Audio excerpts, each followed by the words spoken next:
नमस्कार। हर चुनाव अपने आप में एक कहानी कहता है। आज हम राजस्थान के भीनमाल यानी कि निर्वाचन क्षेत्र 143 की कहानी को आंकड़ों और तथ्यों के जरिए समझने की कोशिश करेंगे और ये देखेंगे कि जो जमीनी हकीकत है वो शासन को आखिर कैसे आकार देती है। तो सबसे पहले आइए देखते हैं कि भीनमाल है कहाँ। ये देखिए, नक्शे पर राजस्थान का जालोर जिला और ठीक यहीं पर भीनमाल बसा हुआ है।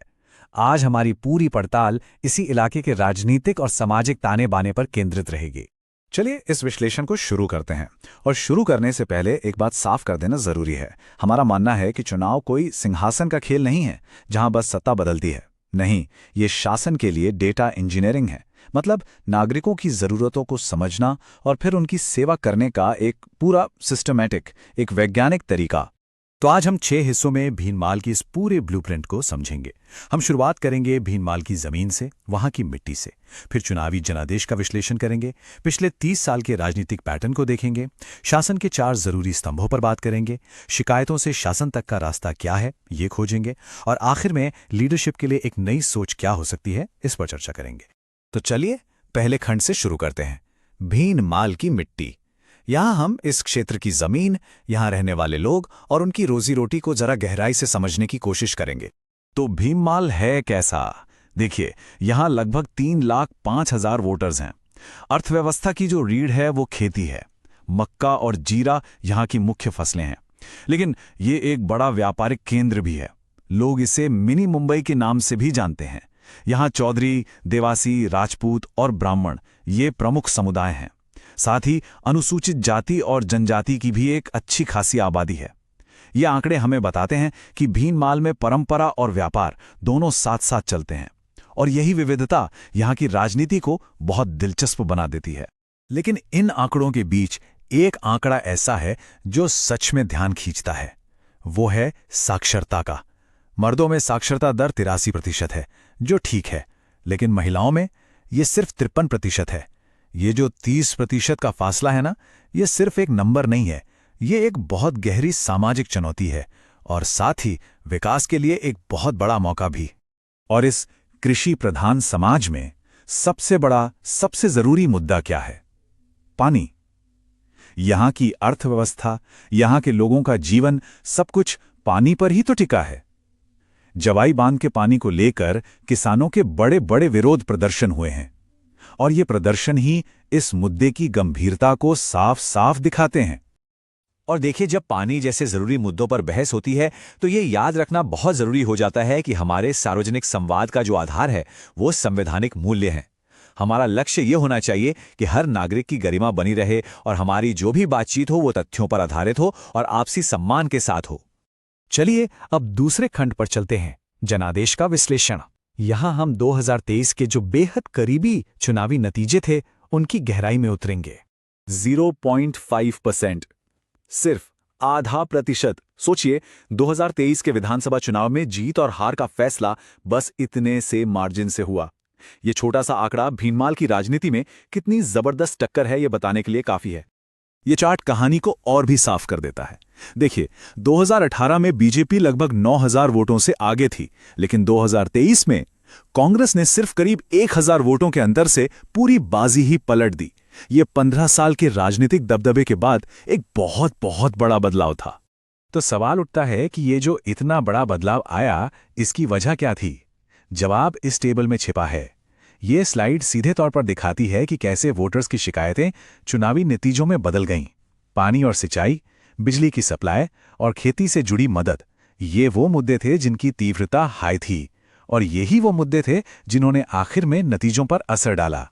अब तीसरे खंड में हम थोड़ा पीछे चलते हैं, भीनमाल के पिछले 30 सालों के वोटिंग पैटर्न पर एक नजर डालते हैं, क्योंकि देखिए, आज को समझने के लिए अतीत के ट्रेंड्स को समझना बहुत जरूरी होता है।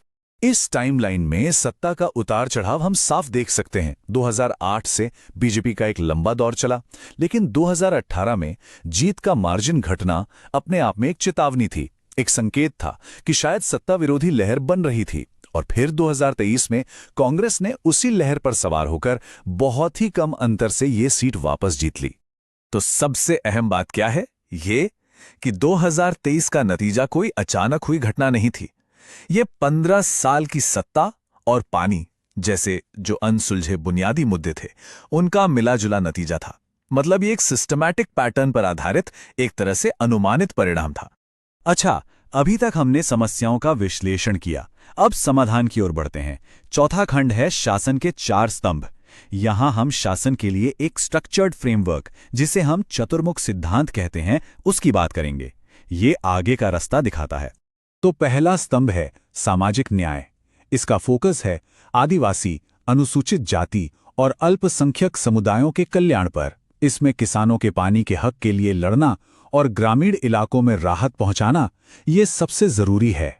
दूसरा स्तंभ है विकास, और ये सिर्फ वादों वाला विकास नहीं, बल्कि जमीन पर दिखने वाला ठोस बुनियादी ढांचे का निर्माण, जैसे सिंचाई के प्रोजेक्ट्स, हर मौसम में चलने लायक सड़कें और गांव-गांव तक बिजली पहुंचाना, ताकि लोगों की रोज की जिंदगी बेहतर हो सके।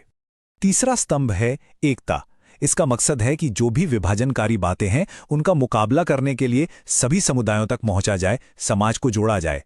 और शिक्षा, खासकर महिलाओं की जो 53% की साक्षरता दर है, उसे ऊपर उठाना, ये एक ऐसा लक्ष्य है जो सबको एक साथ ला सकता है। और चौथा, सबसे महत्वपूर्ण स्तंभ है भ्रष्टाचार मुक्त शासन। एक साफ सुथरा और पारदर्शी विकल्प देना, पब्लिक ट्रांसपेरेंसी कमेटियां और फैक्ट चेकिंग यूनिट्स बनाना, इनके जरिए नागरिकों का भरोसा जीतना, यही इसका आधार है।